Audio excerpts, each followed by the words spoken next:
Assalamu alaikum wa rahmatullah. Assalamu alaikum wa rahmatullah. Voilà, nous nous voilà sur cette page, ce compte YouTube, coin de partage. Voilà, essayant du mieux que l'on peut de développer, d'argumenter sur notre premier thème, qu'il s'agit de la notion de lecture et d'écriture dans le cadre physique et métaphysique. Prenant comme approche le prophète Mohammed Rasulullah sallallahu alayhi wa sallam, à qui beaucoup d'affirmations affirment que le prophète Mohammed sallallahu alayhi wa sallam ne savait ni lire ni écrire. Alors nous voulons argumenter un peu, essayer de développer, de donner notre pensée, de le partager. Alors nous pensons que la notion de l'écriture et de la lecture a été juste limitée dans un cadre physique palpable. Quand on parle de lecture et d'écriture directe, ce à quoi on pense en premier, c'est l'alphabet, un stylo, une plume, de l'encre, une feuille,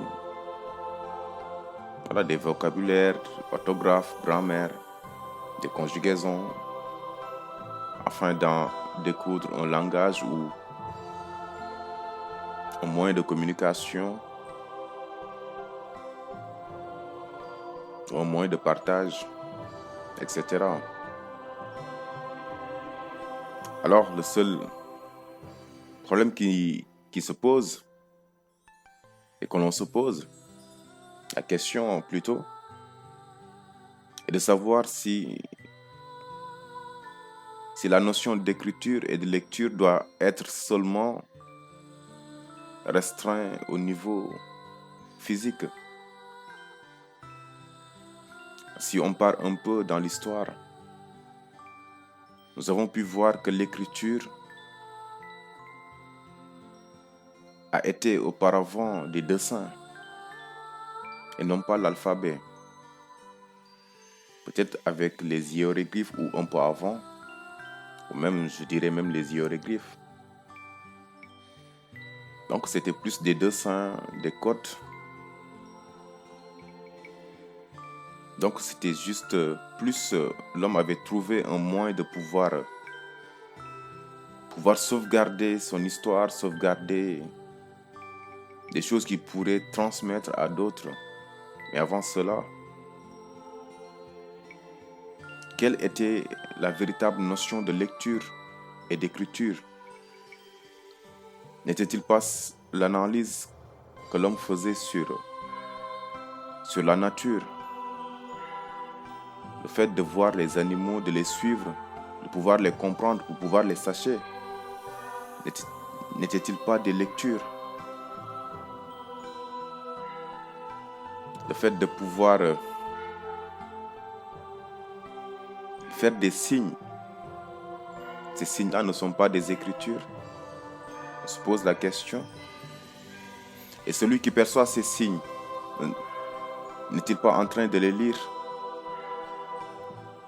Est-ce que l'homme est seulement restreint dans le ça et le moi? Les philosophes nous apprennent que l'homme est un ensemble de ça, de moi et de surmoi. En revenant un peu, en se basant sur le Coran même, Allah subhanahu wa ta'ala nous fait savoir qu'il a enseigné à Adam ce qu'il ne savait pas, le nom de toute chose. Alors l'enseignement là que Adam a reçu pour pouvoir dire que telle chose s'appelle telle, afin qu'on puisse pouvoir lire cette chose, ces écritures là, sur une écriture, excluant totalement le cadre physique. Ou bien, pour aller plus clair, le cadre de notion de stylo, encre, plume, feuille. Alors nous pensons qu'aussi, nous pouvons donner aussi un autre exemple. Le prophète Ibrahim, Khalilullah, alayhi salam, n'a-t-il pas parvenu à lire sur la lune, à lire les écritures de Dieu? Alors c'est dans ce sens-là que nous affirmons cette thèse-là. En réalité, nous disons que le prophète Muhammad Rasulullah sallallahu alayhi wa sallam, il ne lisait pas ce que vous écriviez, mais plutôt ce que son maître a écrit. Et il n'écrivait pas ce que vous lisiez, mais il écrivait dans vos esprits. Il est lui-même enseignant de la vie, lui-même suffisait comme écriture et lui-même suffit comme lecture. Nous allons essayer de développer la première affirmation, à savoir, il ne lisait pas ce que vous écriviez, mais plutôt ce que son maître a écrit.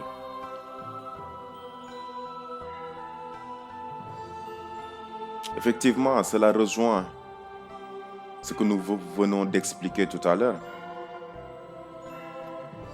Au-delà des choses physiques, régies par l'homme, ou bien créées par l'homme lui-même, pour son bon développement, il existe d'autres écritures créées par le Seigneur de l'homme, dont l'homme lui-même. L'homme lui-même est une écriture. Alors celui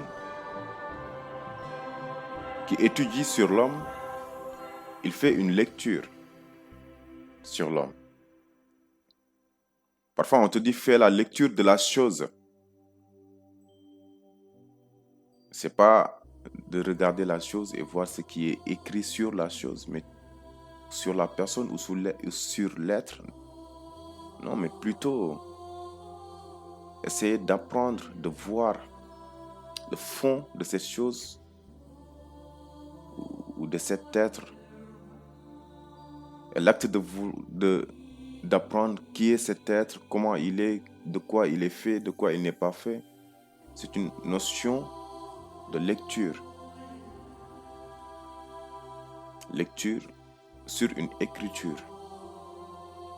Écriture provenant du Seigneur. Alors, si nous pouvons prendre en considération et mettre en valeur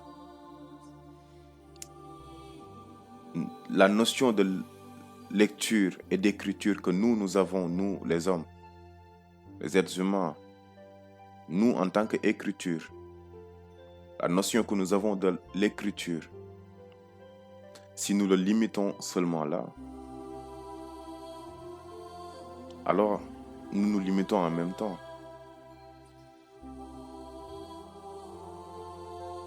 Nous sommes bien au-delà de ça et le prophète Mohammed sallallahu alayhi wa sallam, comme nous l'apprend le Coran et la Sunna, il allait souvent aux montagnes pour méditer, pour comprendre, pour lire la nature. La nature qui a été écrite par son Seigneur, Dieu le Tout-Puissant, miséricordieux.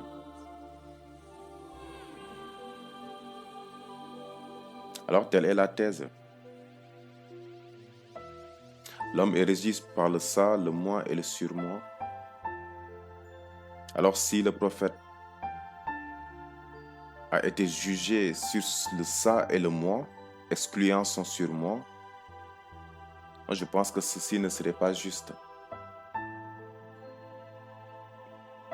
Car l'une des choses qui fait plus sa grandeur et sa valeur par rapport à nous, c'est son degré de surmoi, de spiritualité, de sagesse, de connaissances qui ne sont pas à notre portée. Et dans ce monde, dans cette sphère d'impalpable, il existe des notions de lecture et d'écriture. Alors lui, il était régi, ou bien il était plus régi dans ce cadre-là, dans ces notions-là. Le prophète Mohammed sallallahu alayhi wa sallam peut aujourd'hui, s'il le voulait, ou si Allah lui permet, de nous traiter, nous, d'analphabètes, ou bien de nous traiter d'hommes qui ne savent ni lire, ni écrire. Certainement, on rirait de lui, la plupart d'entre nous. Car nous l'avons limité dans le ça et le moi. Et s'il nous limitait dans le ça et le moi, lui aussi, étant sur le surmoi, sur sa sagesse, dans son monde de la sphère.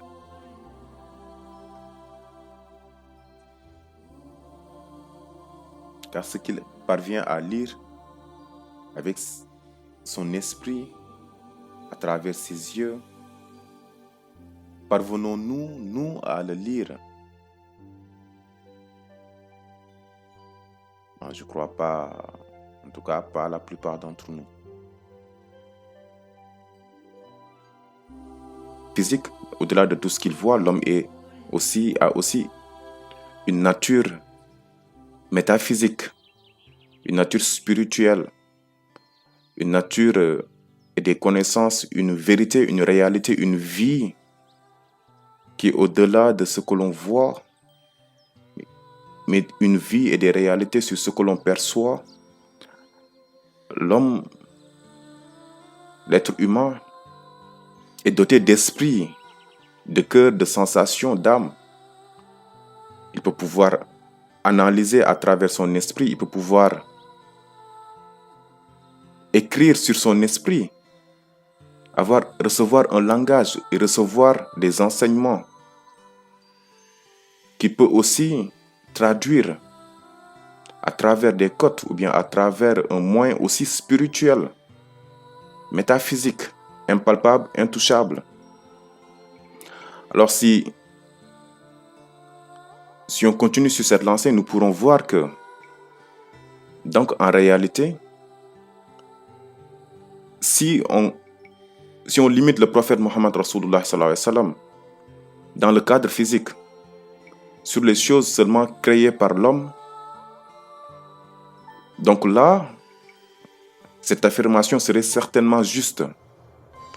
Et certainement, cette affirmation a été basée dans le cadre physique et a été approuvée par les sages, les savants, et même dans le Coran. Mais nous savons aussi également que le Coran, pour les érudits, ceux qui le savent bien, ils savent que dans le Coran même, nous pouvons avoir plusieurs apprentissages, plusieurs visions, plusieurs traductions ou bien plusieurs entendements sur juste une phrase donnée. Et c'est ce qui fait même la beauté du Coran et son mystère. Et son mystère. Le Seigneur Dieu, le Tout-Puissant, Ya Allah subhanahu wa ta'ala, en s'adressant aux êtres humains, a certainement pris compte du cadre physique, mais aussi du cadre métaphysique, du cadre spirituel.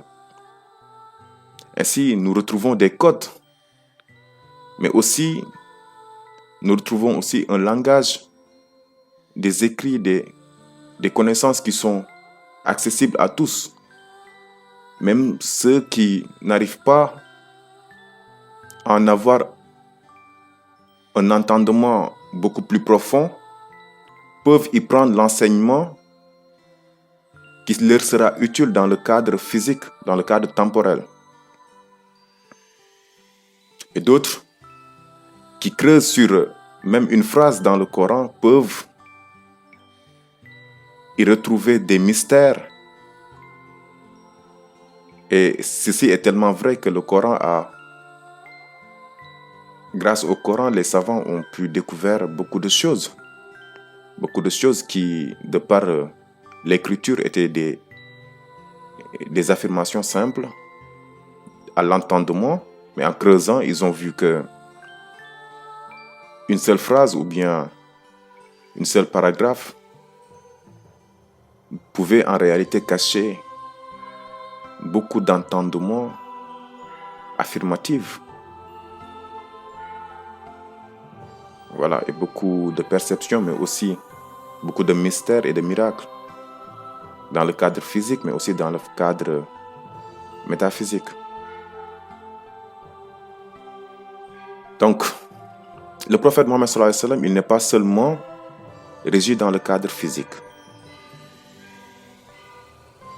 Car lui-même, il est une écriture. Nous savons que Dieu a écrit toute chose, tout être,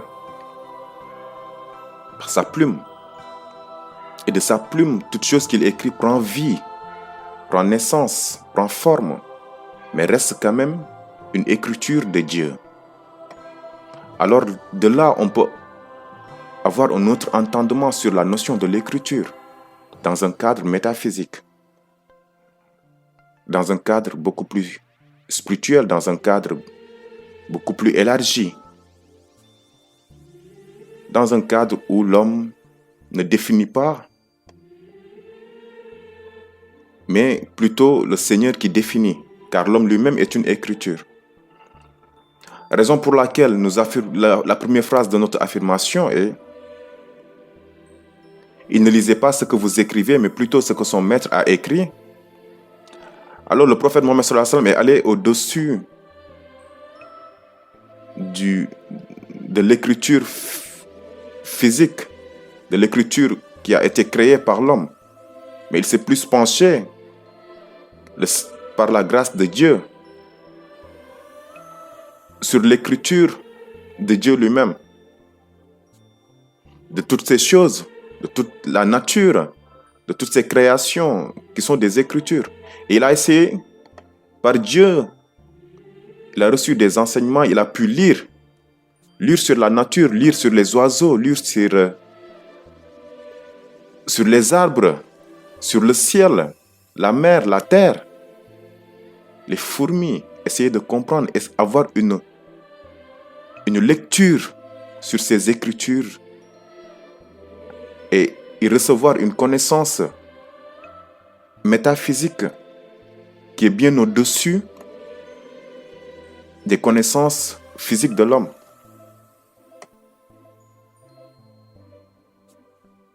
Alors, on donne un petit exemple.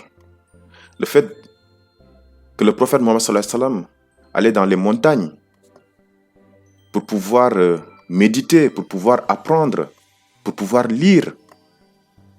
Certains me diront que lorsque Allah subhanahu wa ta'ala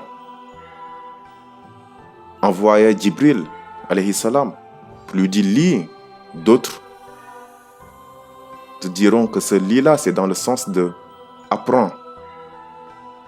Mais pour apprendre, ne faut-il pas une lecture? Parce que l'apprentissage, ce que l'on apprend, n'est-il pas un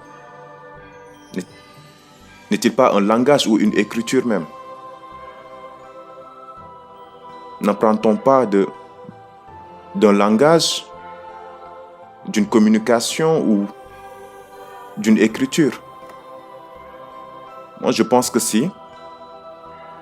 Alors, dans le cadre métaphysique, le prophète Mohammed sallallahu alayhi wa sallam,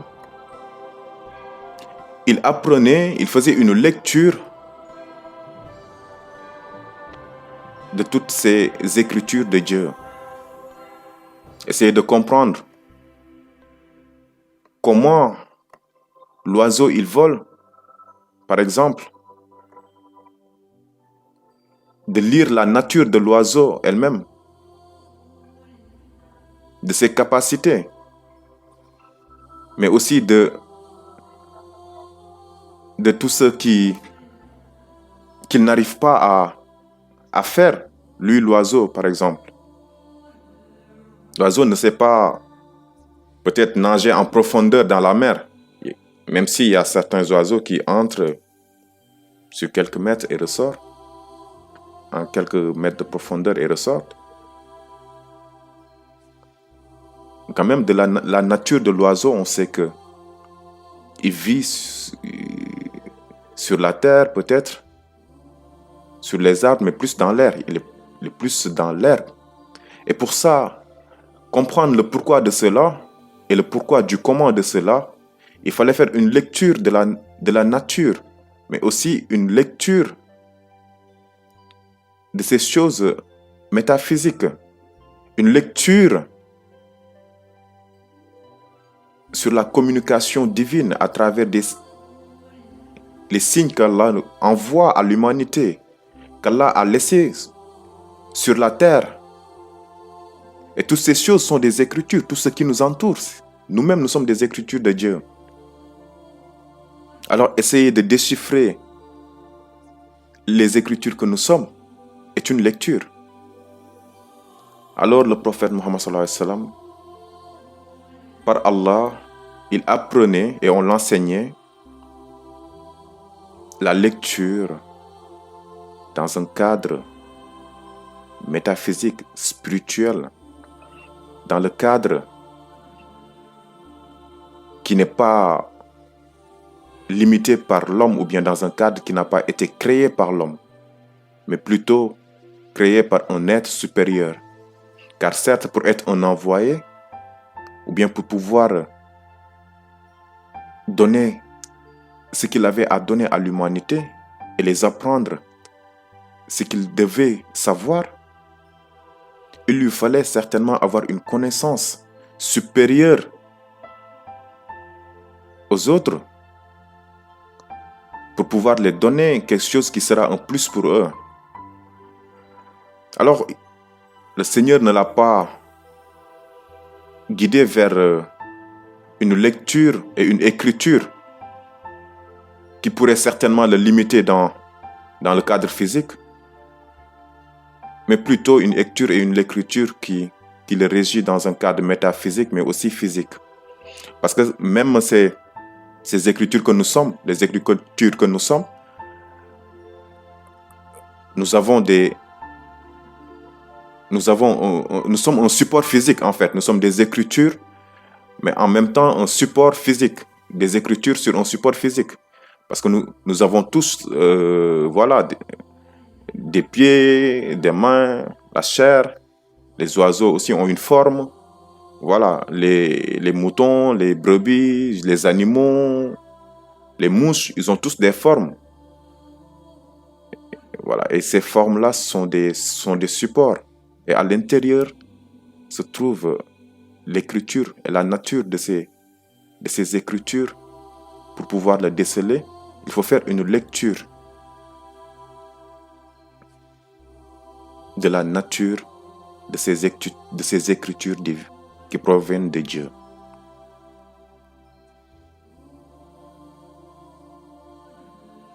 Alors, la notion aussi de lecture et d'écriture même, allant de là, je pense que l'idée que nous défendons, l'idée que nous partageons, peut être beaucoup plus comprise,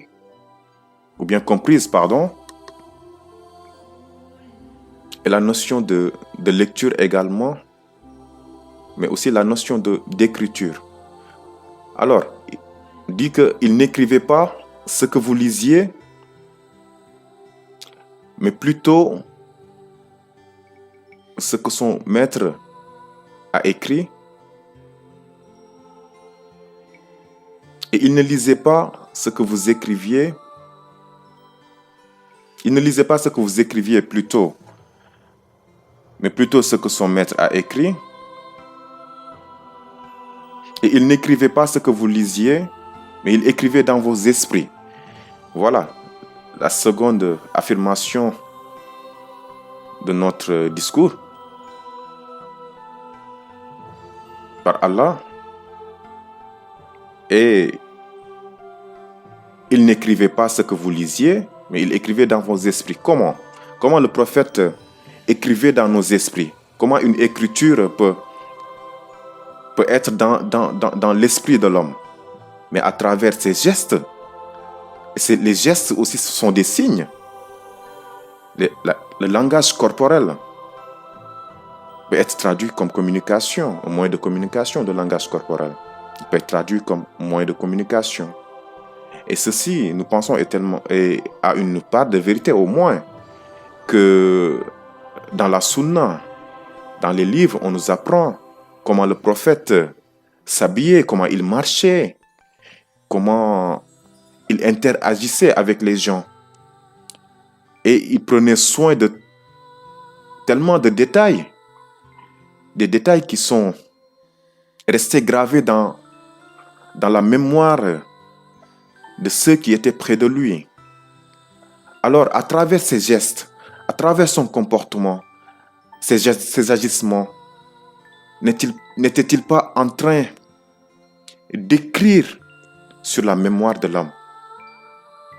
N'était-il pas en train d'écrire dans l'esprit de l'homme? Dès là, alors, l'esprit de l'homme n'est-il pas un support alors pour lui? Un support dans le cadre métaphysique.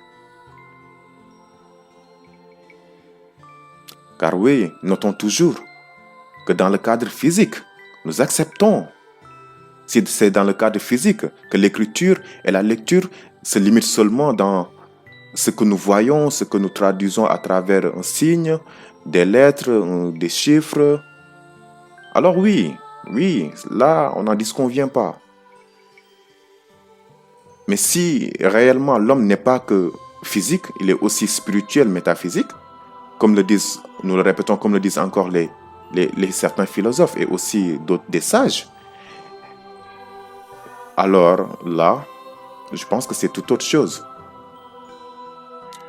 Car si en réalité le prophète Mohammed sallallahu alayhi wa sallam, de par sa connaissance du métaphysique, écrivait des écritures qui restaient gravées dans la mémoire de ses compagnons, de la mémoire de sa société, dans la mémoire des gens qui étaient près de lui. Et ces gens-là, les Sahaba et ceux qui étaient ses proches, ils lisaient également ce que le prophète écrivait dans leurs esprits. Ils se posaient des questions sur l'écriture. La lecture, c'est le déchiffrement. Il faut déchiffrer aussi. De déchiffrer des codes, de déchiffrer un langage.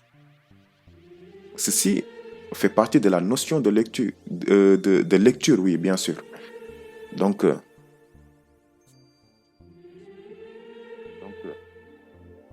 le prophète Mohammed sallallahu alayhi wa sallam, à travers son comportement, alors, ses paroles, ses pactes et ses pas, se trouvaient des codes, des connaissances qui transmettaient une communication. Il communiquait avec l'esprit des hommes, au-delà seulement du physique des hommes. Donc il communiquait également avec l'esprit de l'homme pour pouvoir ouvrir l'esprit de l'homme sur tout ce qui l'entoure, mais aussi sur son Seigneur, sur son Créateur. Et pour ça, il fallait qu'il puisse communiquer, traduire son langage, un langage métaphysique, un langage spirituel, afin que son prochain puisse être réceptif à d'autres connaissances qui jusque-là étaient ignorées. Et pour ça, il fallait des signes, un comportement. Et si nous allons un peu sur la définition peut-être connue sur l'écriture, nous pouvons noter que c'est le fait de traduire un langage, une communication, un message sur des supports peut-être. Voilà. Et allant de là, là même, aujourd'hui, on voit que peut-être certains me diront que l'homme n'est pas un support. Mais bon, aujourd'hui, dans le monde actuel que nous vivons, nous pouvons affirmer que l'homme peut être un support. Parce que déjà, on voit les tatouages, par exemple. Voilà, dans le cadre physique, déjà, l'homme peut être aujourd'hui un support physique. Tu vois? Donc, son corps peut être un support. Parce qu'on voit des tatouages que on peut graver des signes, des lettres, bon, à peu près tout ce qu'on veut sur le corps de l'homme. Alors, si le corps de l'homme peut être un support physique, son esprit aussi doit pouvoir être un support métaphysique. Voilà. Parce que en réalité, tout ce qui se passe dans le physique, la réalité du physique aussi, on le retrouve dans le métaphysique. Quand on parle de métaphysique, plus dans le sens spirituel, dans le sens impalpable, dans le sens intouchable. Voilà. Ou bien dans le sens peut-être invisible. Mais les réalités qui sont dans le physique, on le retrouve également dans le métaphysique. Alors, exclure les réalités du métaphysique chez l'homme et le restreindre à ses réalités physiques peuvent, à mon avis, à mon humble avis, être peut-être une fausse route. Ou bien c'est moi qui me trompe. Bon, en tout cas, nous sommes ouverts aussi à d'autres idées qui pourront peut-être affirmer ou désaffirmer ce que nous argumentons, bien sûr. Seulement de là naîtra la vraie utilité de ce partage et de ces échanges que voilà, nous voulons faire et tout. Alors de là, nous pensons qu'en réalité, oui, le prophète Mohammed sallallahu alayhi wa sallam, il ne lisait pas ce que nous écrivions ou bien ce que vous écriviez, mais plutôt ce que son maître a écrit. Et il n'écrivait pas ce que vous lisiez, mais il écrivait dans nos esprits. Voilà, à travers son comportement, à travers ses paroles, à travers son langage, à travers ses moyens de communication beaucoup plus cachés, beaucoup plus spirituels. Et l'homme le recevait aussi avec un support métaphysique, l'esprit ou bien le cœur même, par les sentiments, les sensations, le cœur, la réflexion, l'esprit. Alors ceci nous amène même dans une autre ouverture. Parce que le prophète, on sait que dans l'histoire nous raconte que ce sont les Sahaba, ses proches, ses compagnons qui ont traduit les enseignements du prophète Mohammed sallallahu alayhi wa sallam dans un support physique, qui sont devenus aujourd'hui des livres, voilà, des écritures. Après que le prophète les ait demandé de partager la connaissance qu'ils ont reçue. Alors la connaissance, eux, qu'ils ont reçue, ils ne l'ont pas reçue de manière physique. Ils l'ont reçue de manière spirituelle à travers un langage. Mais dans ce langage se trouvent des écritures, des codes qu'ils ont pu déchiffrer. Et ce déchiffrement est une forme de lecture dans le cadre métaphysique qu'ils ont compris et qu'ils ont retraduit dans le contexte physique avec l'alphabet peut-être arabe, un support palpable. Voilà, afin que d'autres puissent en bénéficier et d'autres en ont bénéficié jusqu'à aujourd'hui 1400 et quelques années. Alors on dit qu'il est lui-même enseignant de la vie. Alors comment un enseignant, déjà quand on parle d'enseignant, on ne peut pas exclure notion d'écriture et de lecture dans l'enseignement. Donc, comment un enseignant peut-il ne pas avoir une notion d'écriture et de lecture? Bon, seulement si l'enseignant est limité dans le cadre physique, oui, peut-être. Mais si l'enseignant est au-delà du cadre physique ou bien les deux à la fois, là, c'est tout autre chose, hein. Alors, nous allons aussi prendre un peu l'exemple de d'autres prophètes avant lui. Par exemple, l'exemple du prophète Ibrahim, Khalilullah, paix et salut sur lui, sallallahu alayhi wa sallam, ou bien, disons même, disons juste, alayhi salam, hein. Bon, je sais que mes frères musulmans sont pragmatiques sur certaines choses. Parce qu'ils aiment beaucoup le prophète Mohammed sallallahu alayhi wa sallam et ceci est l'un des plus grands bienfaits. Alhamdulillah. Alors, le prophète Ibrahim Khalilullah, qui est un grand-père du prophète Mohammed sallallahu alayhi wa sallam, lui aussi, il a pu lire à travers l'écriture de Dieu, en se posant des questions sur ce que Dieu a écrit à travers tout ce qu'il voyait. Il se posait des questions, il cherchait à travers, essayer de déchiffrer des codes. Le fait de déchiffrer ces codes-là, ces codes de la nature, du soleil, de la lune, aussi, hein, de ce qui se passe autour de lui.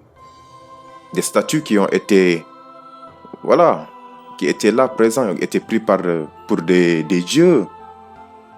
Il se posait des questions sur lui-même, sur son prochain, le pourquoi de ceci, le pourquoi de cela, essayant de déchiffrer déchiffrer l'écriture et avoir une lecture, voilà, sur l'écriture de Dieu, l'écriture qui l'entourait, sans pour autant savoir, en réalité avoir la certitude que tout ceci est créé par quelqu'un, mais il le sentait au fond de lui. Il avait déjà la foi en Allah, sans pour autant le savoir. Et sa curiosité et son envie de lire ce que la nature, de lire ce que le Seigneur a créé, l'a poussé à déchiffrer,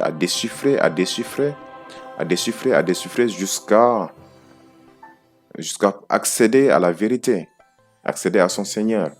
Mais ce déchiffrement-là qu'il faisait, et la lecture qu'il faisait sur la nature, les analyses qu'il faisait sur la nature,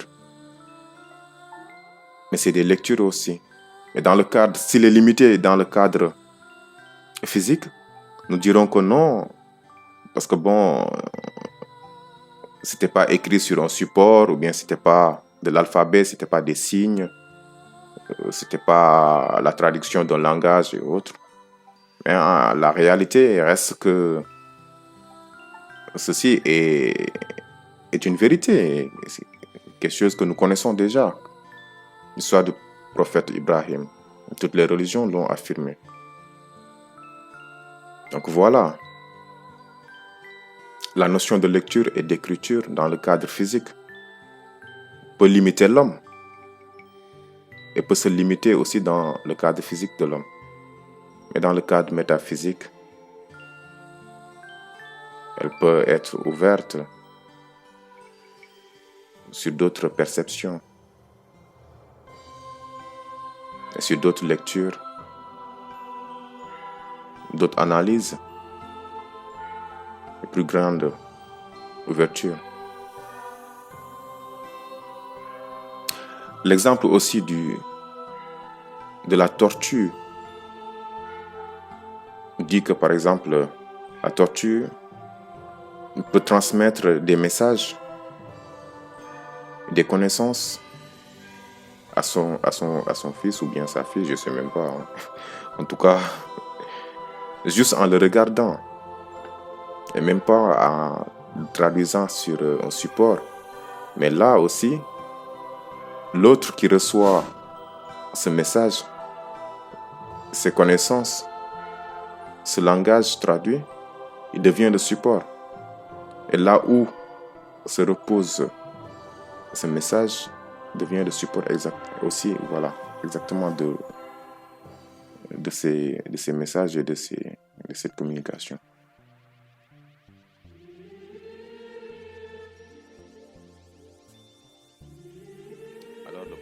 Mohammed sallallahu alayhi wa sallam, paix et salut sur lui, il ne suivait pas forcément, je dis pas du tout, mais pas forcément les lois, les créatures, les créations de l'homme, ou bien toutes les perceptions, ou bien toutes les réalités qui sont établies par l'homme. Mais plutôt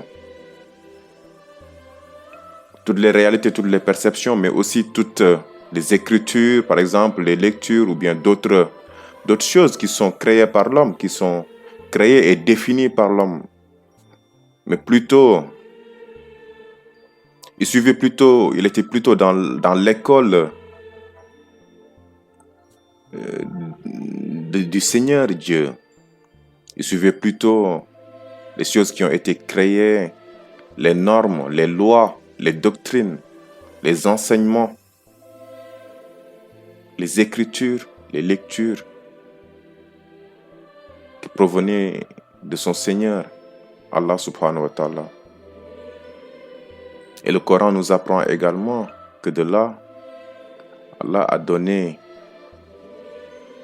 la connaissance à Adam, la connaissance sur le nom de toutes choses, qui devient une science, un langage. Il lui a appris ce langage et la capacité de pouvoir déchiffrer, tirer une lecture de toutes ces créations, de toutes ces créatures de Dieu, mais aussi de suivre les lois divines, de suivre les lois établies par son Seigneur, les normes, les règles. Donc, les prophètes, eux, ils étaient plus régis dans ce cadre-là, ils étaient plus des élèves, des étudiants dans l'école du Seigneur Dieu, que plutôt des élèves ou des étudiants dans l'école des hommes qui sont des créatures du Seigneur. Alors la notion de lecture et d'écriture créée par l'homme ne le régit pas forcément. Mais la notion de lecture et d'écriture créée par son Seigneur, là oui, il lui fallait bien pouvoir apprendre, pouvoir lire et pouvoir écrire. Assalamu alaikum wa rahmatullah. De cet établissement de l'école du Seigneur, il a pu avoir sa licence, sa maîtrise, pour pouvoir ensuite devenir un enseignant de la vie. Pour pouvoir devenir un enseignant de la vie. Pouvoir apprendre aux hommes comment ils devaient vivre sur la terre et de leurs responsabilités et de tout ce qui les incombe. Raison pour laquelle nous affirmons aussi qu'il est lui-même enseignant de la vie. Alors lui-même suffisait comme écriture, lui-même suffit comme lecture. Les musulmans savent que le prophète Mohammed sallallahu alayhi wa sallam, étant le meilleur des hommes, ayant bénéficié de la perfection humaine de la part de son Seigneur, alors lui-même il suffisait pour représenter l'humanité, pour représenter l'être humain devant les autres créatures qui ne sont pas ses semblables. Si on devait se confronter à d'autres créatures, l'écriture qu'il est, de sa personne, son physique et son métaphysique, de sa nature, de sa bonté,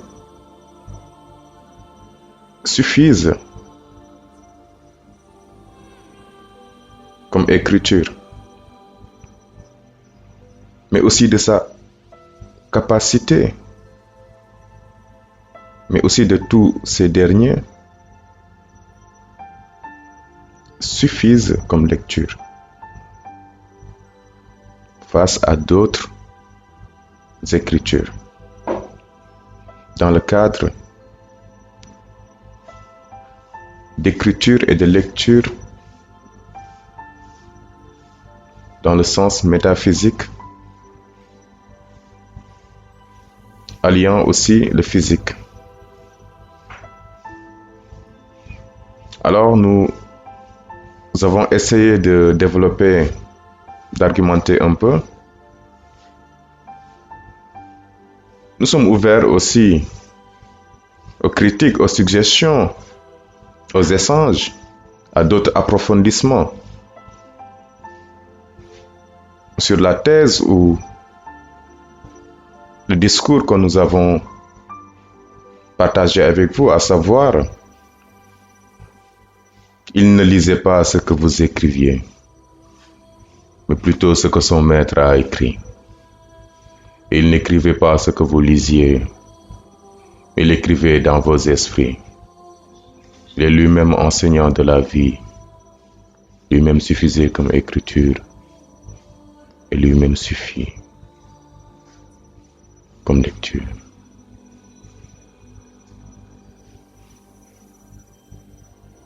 Assalamu alaikum wa rahmatullah.